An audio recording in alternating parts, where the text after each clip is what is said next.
All right, what I'm doing here today is I'm going to do a video on my late season November hunt that I'm doing for mule and elk, and I'm going to show the tent that I'm taking. It's a one-man Snugpak. This tent, you see it's compact. It fits in the outside of a Marshall pack in one of the tubular pouches, and it weighs less than 3 pounds, even with all the stakes and everything. And I'm going to put it up here, and I'm not going to bore you with me putting it up while you watch. I'll throw it up and show you the tent and show you what I use, and you know, how light and compact it is and how good it is. It's basically a 3-season tent, but I use it in the snow and 4-season.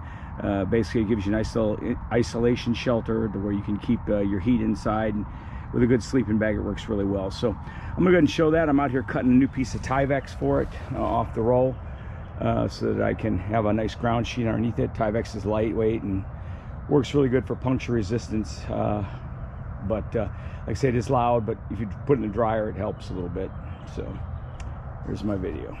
Okay, well, here we are back at it. I got the Snugpak Ionosphere put up to show you what it's like. This is the tent I'm taking with me in November on my elk and mule deer hunt. As you can see, it's lightweight. It's like 3 pounds. It's very waterproof.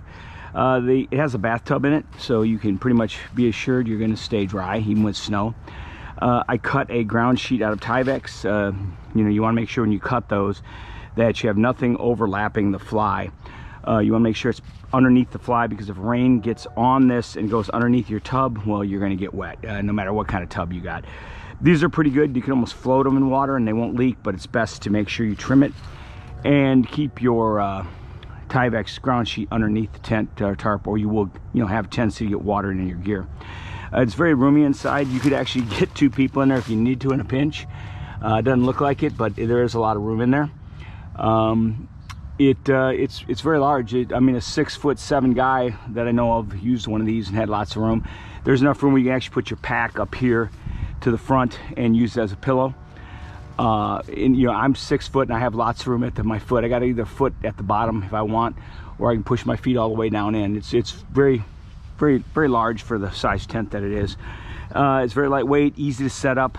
Comes with a, you know, the no seam mesh bathtub. The real good nylon on the outside to keep the rain out. It's not designed for you know, 4-season for snow, but I have used it and it does work. And I just wanted to, you know, show you that. I'll be using it this year in November when I go back for elk and mule deer, and just kind of show you, you know, what I use. Give you an idea. I got this on sale at Midway USA, I don't know, 7 years ago for like $89. It's, you know, a little pricey, but it's not as much as some of the other one-man tents that you can get on the market.